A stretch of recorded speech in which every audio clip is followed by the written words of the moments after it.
Assalamualaikum warahmatullahi wabarakatuh.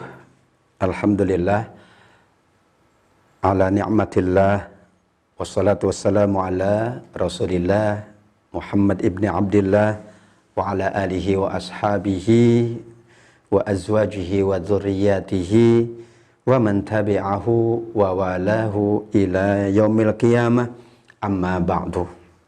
Alhamdulillah, selalu kita bersyukur kehadirat Allah Subhanahu wa Ta'ala. Syukur yang meningkatkan iman kita, syukur yang semakin menjadikan kita lebih taat kepada Allah Subhanahu wa Ta'ala. Salat dan salam kita sampaikan kepada baginda Rasulullah Muhammad sallallahu alaihi wasallam. Salawat dan salam sebagai bukti kita cinta Rasulullah. Salawat dan salam akan dibalas 10 kali kebaikan. Dan salat dan salam adalah cara kita insya Allah agar kita termasuk umat Rasulullah sallallahu alaihi wasallam yang layak mendapatkan syafaat di yaumil qiyamah. Amin ya rabbal alamin. Kajian tafsir kita lanjutkan dari juz yang kedua. Ayat pertama di juz yang kedua adalah surat Al-Baqarah ayat 142. Ayat ini sampai ayat 150 adalah berbicara tentang satu pembahasan, yaitu perpindahan kiblat salatnya Rasulullah dan para sahabat radhiyallahu anhum. Bahasa para ulama tafsir bahwa perpindahan kiblat itu adalah ujian. Kenapa ujian? Karena Rasulullah sallallahu alaihi wasallam saat di Madinah dan sebelumnya di Mekah berhadapan dengan orang-orang musyrik Mekah dan orang-orang ahli kitab di Madinah. Orang-orang musyrik bertanya dan mempertanyakan karena Rasulullah sallallahu alaihi wasallam salatnya menghadap ke Baitul Maqdis. Padahal di depan Rasul adalah Ka'bah. Karena Rasul tinggal di Mekah. Tentu orang-orang sekitar Mekah pun faham kenapa Rasul tidak menghadap ke Ka'bah di dalam sholatnya. Sampai Rasulullah ke Madinah, 16 bulan lamanya atau 17 bulan dalam riwayat, Rasulullah masih menghadap Baitul Maqdis. Maka orang-orang ahli kitab yang berada di Madinah mempertanyakan pula, Muhammad kiblatnya ikut kami. Disitulah Rasulullah selalu memohon dan berdoa. Inilah menghadap wajahnya, memohon kepada Allah agar Allah berkenan memindahkan arah kiblat dalam solatnya, tidak ke Masjidil Aqsa lagi, tetapi ke Masjidil Haram, Ka'bah yang mulia. Sayaqulus sufaha'u minan nas ma wallahum an qiblatihimul lati kanu 'alaiha. Perpindahan kiblat itu juga dipertanyakan oleh mereka yang Allah sebut sebagai sufaha. Akan berkata orang-orang yang sufaha. Sufaha itu artinya bodoh, tidak berilmu, tidak berakhlak. Mereka yang tidak sempurna fikirannya, tidak sempurna akalnya, akan bertanya, mempertanyakan kepada Rasulullah sallallahu alaihi wasallam, apa yang membuat mereka, Rasulullah, para sahabat berpindah dari kiblat sebelumnya ke Masjidil Aqsa juga tetap dipertanyakan. Ketika pindah ke Ka'bah juga dipertanyakan. Itulah kenapa perpindahan kiblat adalah ujian bagi Rasulullah, ujian bagi sahabat radhiyallahu anhum. Maka Allah sampaikan, qul lillahil masyriq wal maghrib. Sesungguhnya arah barat, arah timur, utara, selatan, semua arah adalah benar milik Allah Subhanahu wa Ta'ala. Kita menghadap manapun benar, asalkan itu menghadap Allah Subhanahu wa Ta'ala, maka kita ibadahnya benar di sisi Allah. Namun ketika turun tuntunan Allah agar kita menghadap ke satu arah, maka tidak ada kata lain. Kita hanya menghadap arah yang sudah ditetapkan oleh Allah Subhanahu wa Ta'ala. Maka disinilah Allah mengingatkan, menjawab perkataan orang-orang musyrik dan ahli kitab tadi, bahwa kenapa berpindah dari satu arah ke arah yang lain, baik arah barat, arah timur, sesungguhnya yang menentukan adalah Allah Subhanahu wa ta'ala. Hadirin yang Allah muliakan, ayat berikutnya 143 ini merupakan kekhasan kita, merupakan satu penghargaan Allah Subhanahu wa ta'ala, ikramullah untuk kita, bahwa kita dijadikan oleh Allah sebagai ummatan wasata, wa kadzalika ja'alnakum ummatan wasata. Beberapa mufassir memahami wasata artinya adalah adlan khairan, umat terbaik, umat yang bijaksana, umat yang moderat, umat yang pertengahan. Karenanya dalam kita beribadah tidak boleh berlebih-lebihan, tetapi tidak boleh juga amat sangat meringankan. Ifrat dan tafrid, sisi ekstrim kanan dan ekstrim kiri, maka wasaton adalah pertengahan antara keduanya. Kita jalankan ibadah karena Rasulullah SAW mengingatkan juga bahwa seseorang tidak akan mampu menjalankan ibadah saja tanpa menjalankan yang lain. Wala yushadad dinu ahadun illa ghalabah. Kalau orang memaksa-maksa, orang berlebih-lebihan di dalam mengamalkan agama ini, maka ia akan dikalahkan oleh dirinya. Benar. Makanya ketika 3 sahabat datang kepada Rasulullah SAW, ia ingin maksimal ibadah. Yang satu, saya akan sholat malam sepanjang hidup, sepanjang masa, tidak akan tidur selama-lamanya. Maka diluruskan oleh Rasul. Yang kedua pun, saya akan berpuasa, tidak akan makan sepanjang hidup. Dikoreksi pula oleh Rasul sallallahu alaihi wasallam. Yang ketiga, sahabat itu mengatakan, agar aku maksimal ibadah, aku tidak akan menikah selama-lamanya. Dibenarkan, diluruskan oleh Rasulullah sallallahu alaihi wasallam. Lantas Rasulullah sallallahu alaihi wasallam menyebutkan, inilah aku, ana asumu wa aftir. Aku puasa, tapi aku juga makan. Berarti puasa sunnah Rasul. Makan itu juga karena kita mengikuti Rasulullah sallallahu alaihi wasallam. Aku bangun malam hari, namun aku juga istirahat dan tidur. Tidak boleh tidur terus, tidak boleh juga sholat malam tanpa istirahat, tanpa tidur. Karena Rasul bangun malam dan tidur juga, istirahat. Dan saya menikahi wanita. Maka siapa yang tidak ikut sunnahku, dia bukan termasuk golonganku. Itulah ummatan wasata. Kita jalankan ibadah kita, tapi kita jalankan kehidupan kita. Berkeluarga, bermasyarakat. Waktu kita untuk Allah ada. Waktu kita untuk diri kita. Inna li jasadika alaika haqqa. Hak tubuh kita harus kita penuhi. Hak akal pikiran kita harus kita penuhi. Hak hati kita harus kita penuhi. Hak keluarga, hak tetangga, hak masyarakat. Itulah manusia yang disebut oleh Allah sebagai ummatan wasata. Ada catatan yang sangat dalam tentang kalimat berikutnya. Litakunu syuhada'a 'alan nas wa yakuna ar-rasul 'alaikum syahida. Benar. Kita diberikan oleh Allah kelebihan ummatan wasata. Kenapa? Karena kita nanti akan menjadi saksi atas semua umat manusia. Bahkan di dalam hadis Imam Ahmad, Rasulullah sallallahu alaihi wasallam menyebutkan ini tentang persaksian. Ayyumamri'in syahida li akhihi khaira adkhalahul jannah. Siapa orang yang bersaksi untuk saudaranya baik, maka ia layak mendapatkan surga. Ini yang biasa kita lakukan. Asyhadu annahu khair. Aku bersaksi, ya Allah, fulan ini adalah orang yang baik.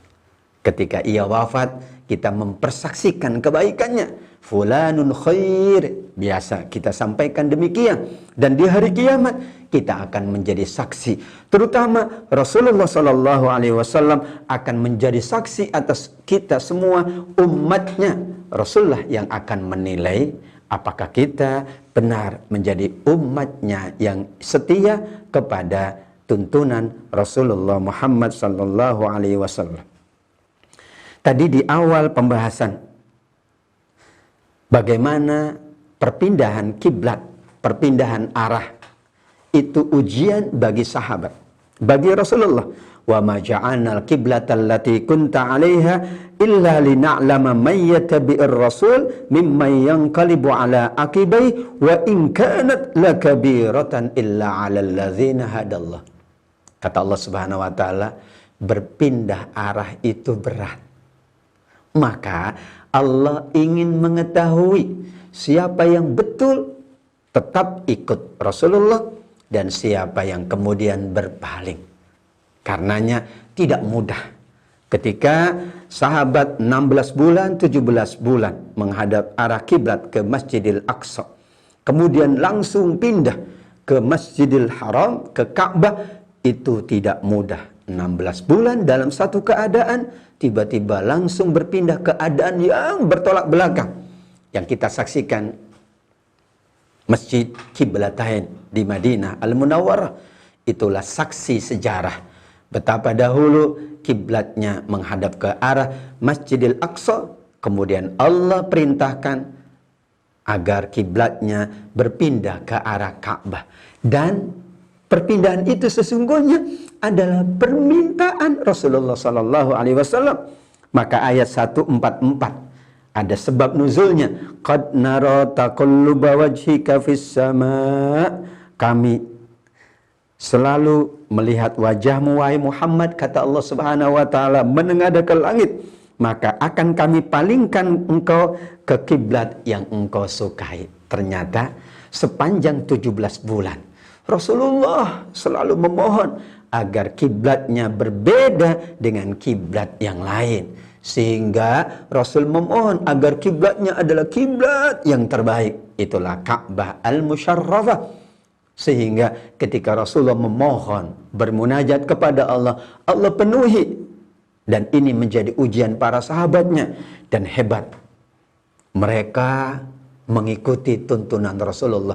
Karena perpindahannya bukan sedang dalam keadaan tidak sholat. Mereka sedang sholat asar. Sedang sholat asar.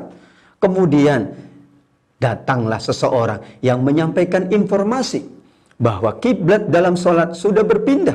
Maka segera mereka langsung, sok wanita berpindah, sok laki-laki pun berpindah. Ini untuk menunjukkan betapa mereka tetap mengikuti Rasulullah Sallallahu Alaihi Wasallam dalam keadaan bagaimanapun.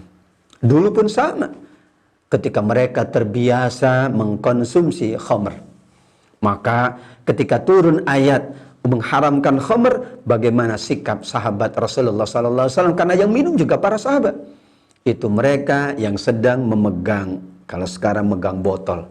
Bahkan ada yang sudah sedikit masuk ke dalam mulutnya, langsung ditumpahkan, langsung dibuang. Langsung mereka bertobat memohon ampun kepada Allah Subhanahu wa taala. Ujian perpindahan kiblat bukan mudah. Wa in kanat lakabiratan illa 'alal ladzina hadallah. Sungguh ini berat. Sama dengan salat. Wasta'inu bisabri wassalah wa innaha lakabiratun illa 'alal khashi'in. Sungguh salat itu berat melainkan bagi orang-orang yang khusyuk. Perpindahan kiblat itu berat kecuali mereka yang selalu diberi petunjuk oleh Allah Subhanahu wa taala. Lantas para sahabat yang sudah wafat sebelum perpindahan kiblat, maka para ahli warisnya bertanya, "Ya Rasul, bagaimana nasib orang tua kami? Saudara-saudara kami yang dahulu salatnya menghadap, bukan menghadap ke arah Ka'bah. Apakah mereka tidak diterima salat-salat mereka?" Bayangkan, mereka khawatir amalnya tidak diterima.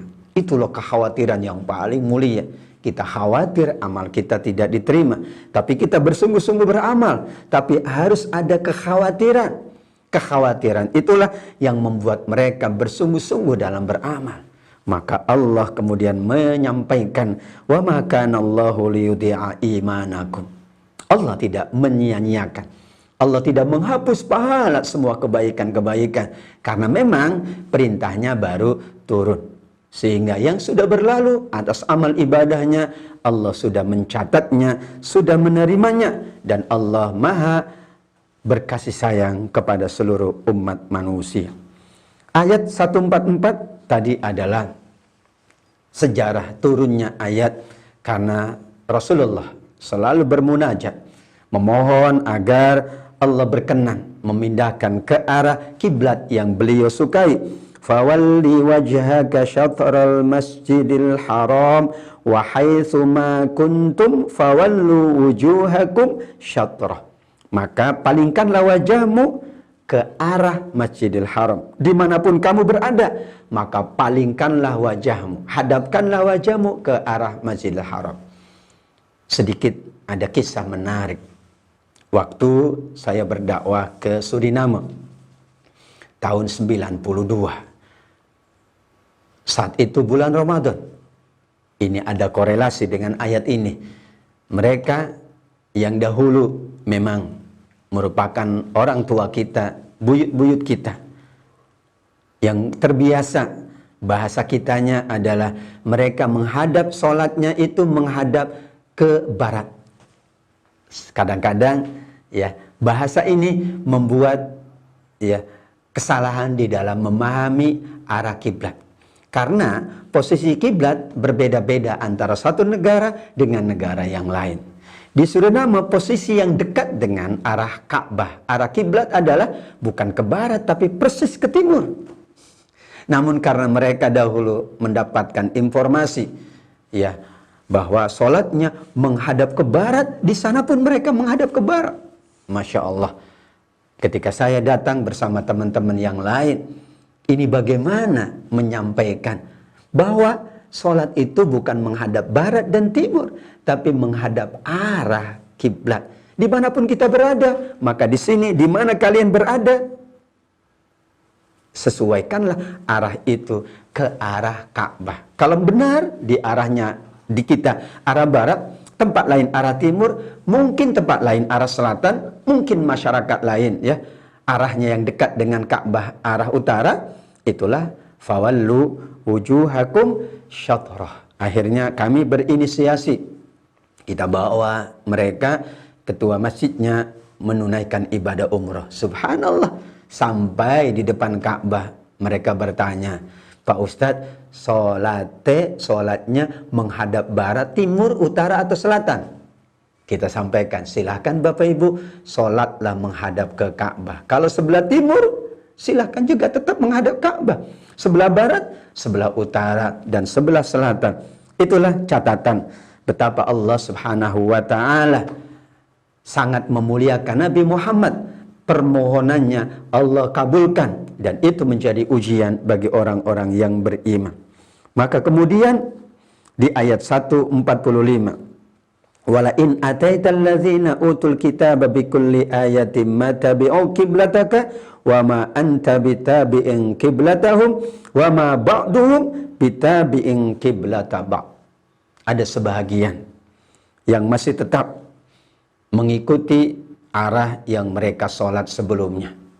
Bahkan dikatakan di sini, ada yang juga tidak mungkin akan mengikuti kiblat Rasulullah Sallallahu Alaihi Wasallam. Sehingga di ayat berikutnya pun diingatkan bahwa masing-masing ayat 148, walikulli wijhatun huwa muwalliha. Benar, setiap umat ada kiblatnya, setiap kaum ada kiblatnya. Itulah tuntunan Allah kepada para nabi-nabi sebelumnya. Tapi kiblat kita sesuai dengan tuntunan Allah berdasarkan ayat ini, bahwa kita menghadap dalam sholat kita ke arah Ka'bah. Dan ini adalah surah Madaniyah. Tidak ada lagi yang menghapuskan bahwa sampai kapanpun sholat kita menghadap ke arah Ka'bah. Maka dikategorikan wala ini taba'ta ahwa'ahum. Seorang yang tidak mengikuti tuntunan nabinya adalah mereka dikategorikan oleh Allah mengikuti hawa nafsu. Padahal iman kita sempurna. La yu'minu ahadukum hatta yakun hawahu taba'an lima jitu bihi. Kata Rasul sallallahu alaihi wasallam, tidak sempurna iman kalian sampai ia hanya mengikuti Rasulullah sallallahu alaihi wasallam dan mampu tidak memperturutkan nafsunya, atau nafsunya dikendalikan agar mengikuti tuntunan Rasulullah sallallahu alaihi wasallam. Maka nafsu inilah yang disampaikan oleh Allah di ayat 145 menjadi ciri orang-orang yang zalim. Innaka idzal laminadz zalimin, orang yang memperturutkan nafsu, orang yang hanya mengikuti nafsunya, maka itu dikategorikan, digolongkan orang-orang yang zalim. Tetapi mereka yang mengikuti petunjuk tuntunan nabinya, itulah yang selalu akan mendapatkan bimbingan, petunjuk dari Allah Subhanahu wa taala. Dan sesungguhnya di dalam kitab-kitab sebelum Al-Qur'an, umat-umat sebelum Rasulullah sallallahu alaihi wasallam, alladzina atainahumul kitab ya'rifunahu kama ya'rifuna abna'ahum, 146. Disimpulkan oleh Allah Subhanahu wa taala 142, 43, 144, 145, semuanya peristiwa itu sudah tercantum di dalam kitab-kitab umat terdahulu. Bahwa nanti kiblatnya Rasulullah sallallahu alaihi wasallam, kiblatnya umat Rasul adalah ke arah Ka'bah. Maka diingatkan, ada orang-orang yaktumunal haqq, yang menyembunyikan kebenaran, yang menyembunyikan tuntunan petunjuk Allah Subhanahu wa taala. Maka disinilah ujian juga bagi mereka. Apakah mau menyampaikan kebenaran itu atau mereka malah menyembunyikan kebenaran. Benar tertuang di dalam kitab-kitab sebelum Al-Quran bahwa nanti kiblatnya umat Muhammad sallallahu alaihi wasallam adalah menghadap Ka'bah. Itulah sejarah perpindahan kiblat yang disampaikan oleh Allah Subhanahu wa taala. Hadirin yang Allah muliakan, 148. Ini ada ungkapan yang justru menyebut fastabiqul khairat ay walikulli wijhatun huwa muwalliha. Ya, masing-masing ada kiblatnya. Kiblat kita adalah Ka'bah. Dan kita diminta atas perbedaan-perbedaan yang ada itu, fastabiqul khairat. Tugas kita dalam kehidupan ini berlomba-lomba dalam kebaikan. Imam Ibnu Hajar dalam kitab Fathul Bari menyebutkan bahwa perlombaan itu ada 3 jenis. Perlombaan tentang sesuatu yang mubah. Ya, pertandingan bola, pertandingan 17 Agustusan, ya. Itu pertandingan yang mubah, tidak ada masalah. Tapi ada pertandingan yang diharamkan oleh Allah, pertandingan dalam berbuat dosa dan maksiat. Ada bertanding tapi yang dipertandingkan kemaksiatan. Tapi ada yang dianjurkan, yaitu pertandingan dalam kebaikan, fastabiqul khairat. Pertandingan, perlombaan dalam kita menghafal Quran, perlombaan berinfak dan bersedekah. Apa ada perlombaan dalam berinfak sedekah? Ada. 3 orang sahabat mulia Rasulullah sallallahu alaihi wasallam. Yang pertama datang Utsman bin Affan, ia menyerahkan 1/4 hartanya. Berikutnya Umar bin Khattab menyerahkan 1/2 hartanya. Kemudian datanglah Abu Bakar. Umar tidak segera berganjak keluar dari rumah Rasul, tapi dia tidak segera pulang. Ia mengintip, ia ingin tahu apa yang dilakukan oleh sahabat mulia Abu Bakar. Apakah ia berinfak lebih banyak atau lebih sedikit? Karena dalam hatinya ia berharap, akulah yang paling banyak berinfak. Ia ingin lebih baik, ia ingin lebih banyak. Maka kemudian ketika ia melihat Abu Bakar memberikan semua hartanya, barulah ia mengatakan, mulai saat ini Umar tidak akan mengalahkan Abu Bakar. Was-sabiqun as-sabiqun ulaikal muqarrabun fi jannatin na'im. Orang yang berlomba-lomba dalam kebaikan, orang yang selalu berada di urutan terdepan. Dalam sholat saja beda antara sop pertama dengan sop yang berikutnya. Kalaulah manusia tahu, kata Muhammad sallallahu alaihi wasallam Nabi Yuna, kalaulah manusia tahu keutamaan di saf yang pertama, mereka akan datang dengan merangkak. Dalam riwayat yang lain mereka mau untuk dilakukan undian siapa yang dulu berada di saf yang terdepan. Fastabiqul khairat. Kenapa fastabiqul khairat? Aina ma takunu ya'ti bikumullahu jami'a. Karena atas amal-amal kita, atas semua yang kita lakukan, Allah akan bersama kita. Ya'ti bikumullah, Allah mengawasi kita. Ya'ti bikumullah, Allah mencatat. Sebagian ulama mengatakan ya'ti bikumullah, Allah akan memberikan balasannya. Tidak ada yang tidak dibalas oleh Allah Subhanahu wa taala. Faman ya'mal mithqala dzarratin khairan yarah wa man ya'mal mithqala dzarratin syarran yarah. Berikutnya adalah 149 dan 150 redaksinya hampir sama. Wa min haitsu kharajta fawalli wajhaka syatral masjidil haram. Sekarang bagaimana kalau seseorang itu berada di luar Mekah, berada di luar kawasan Masjidil Haram. Sebagian ulama mengatakan bagaimana seseorang yang berada dalam perjalanan. Maka ada 3 kategori. Imam As-Sa'di menyebutkan 3 kategori. Orang yang berada di sekitar Ka'bah Masjidil Haram, orang yang berada di luar kawasan Masjidil Haram, dan orang yang melakukan perjalanan. Bagaimana teknis sholatnya, teknis menghadap arah kiblatnya. Mereka yang berada di kawasan Masjidil Haram, jelas sekali arah Ka'bah adalah arah yang harus ia hadapkan wajahnya. Yang di luar adalah yang lebih dekat kepada arah Ka'bah. Sementara orang yang musafir, khusus untuk sholat sunnah, mereka boleh menghadap ke arah manapun. Kenapa? Karena perjalanan itu, kendaraan yang ia naiki, yang ia tumpangi, mungkin akan menghadap ke berbagai arah. Asalkan ketika awalnya ia meyakini bahwa arah kiblat itu adalah yang ia menghadap kepadanya. Tapi ketika kendaraan melakukan perjalanan dan lain sebagainya, khususnya perjalanan itu yang sangat panjang, maka tidak mungkin kita menghadap ke arah Ka'bah benar-benar. Namun insya Allah, falillahil masyriku wal maghribu wa haitsu ma kuntum fawallu wujuhakum syatrah. Kenapa? Li'alla yakuna linnasi 'alaikum hujjah. Kenapa?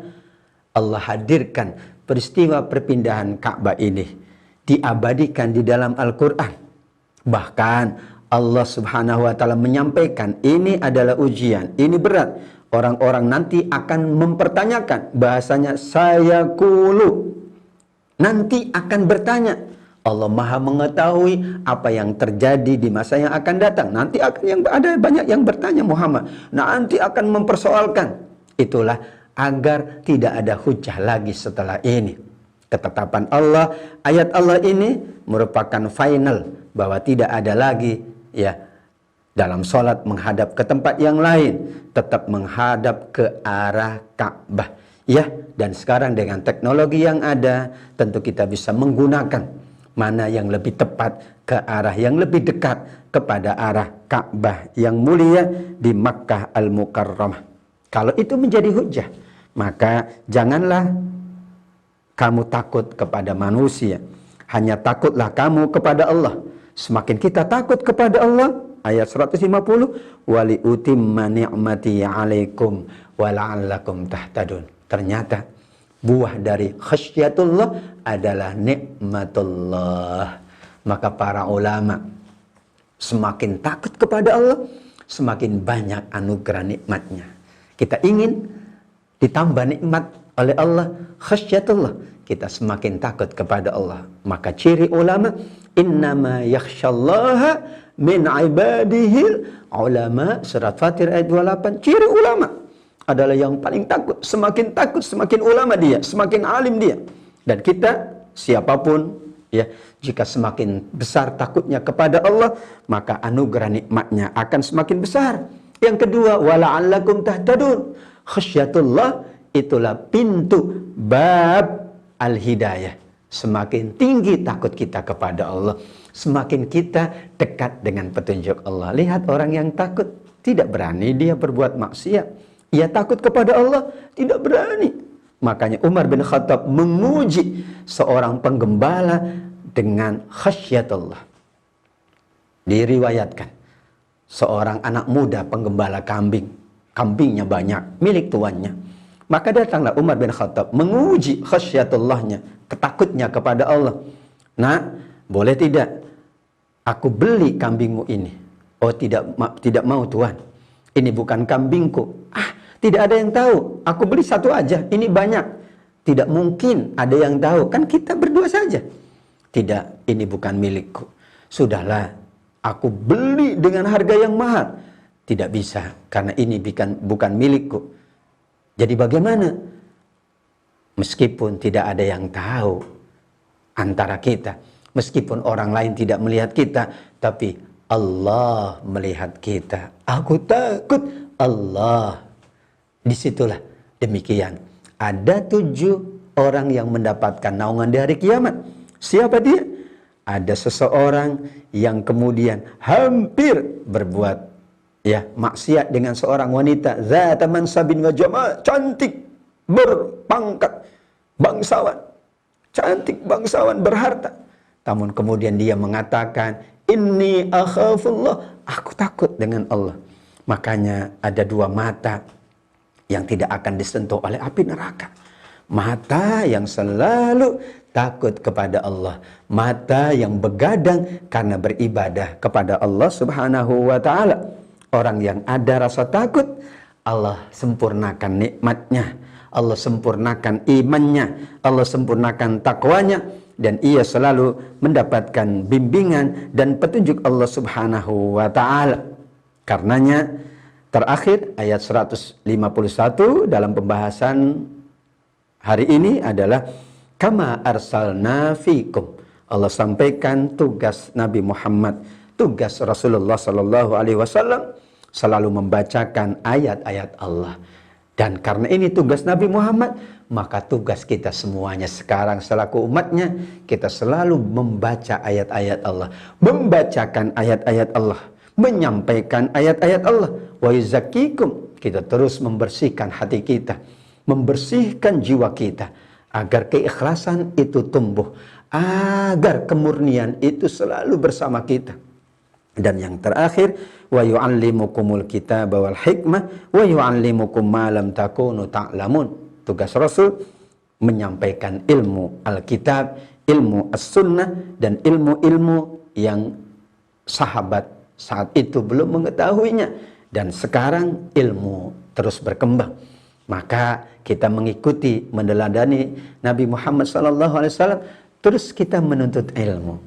Maka orang yang menuntut ilmu, orang yang di majelis ilmu, subhanallah, anugerahnya amat sangat besar. Karena itulah memang fungsi Rasul SAW. Abu Dzar Al-Ghifari radhiyallahu anhu sampai mengatakan, li an ata'allama baban min kitabillah ahabbu ilayya min an a'takifa fi hadzal masjidi syahr. Aku mendalami, aku mengkaji, aku mempelajari satu bab dari kitab Allah. Dalam riwayat yang lain 1 ayat saja. Lebih aku sukai dari aku iktikaf di Masjid Nabawi selama 1 bulan. Iktikaf 1 malam, 1 hari, 10 hari pun berat. Ini 1 bulan. Betapa agungnya kita mendalami ayat-ayat Allah. Berarti kita sedang menjalankan ayat Allah 151 surat Al-Baqarah. Bahwa itulah fungsi dari Nabi Muhammad SAW, para nabi dan para ulama. Kita terus mendalami ayat-ayat Allah, membaca dan membacakan ayat-ayat Allah. Kemudian kita dalam masa yang sama tetap melakukan tazkiyah, membersihkan hati kita dari dosa, dari syirik, dari kesalahan-kesalahan, dari penyakit-penyakit hati, dari segala yang tidak diridhai oleh Allah Subhanahu wa taala. Karenanya orang yang akan mendapatkan surga adalah illa man atallah biqalbin salim, melainkan ia datang dengan hati yang bersih. Disinilah membersihkan hati selalu kita jalankan, mempelajari, mengkaji ayat-ayat Allah, mendalami sunnah-sunnah Rasul sallallahu alaihi wasallam, dan juga mempelajari ilmu pengetahuan menjadi catatan dari ayat 151 agar kita termasuk yang selalu mendapatkan keberkahan dari Allah Subhanahu wa taala. Inilah pembahasan kita pada hari ini tentang surat Al-Baqarah, yaitu temanya adalah ujian perpindahan kiblat yang dialami oleh Rasulullah dan para sahabat yang mulia radhiyallahu anhum ajma'in. Demikian, wallahu a'lam. Terima kasih atas segenap perhatiannya. Wassalamualaikum warahmatullahi wabarakatuh.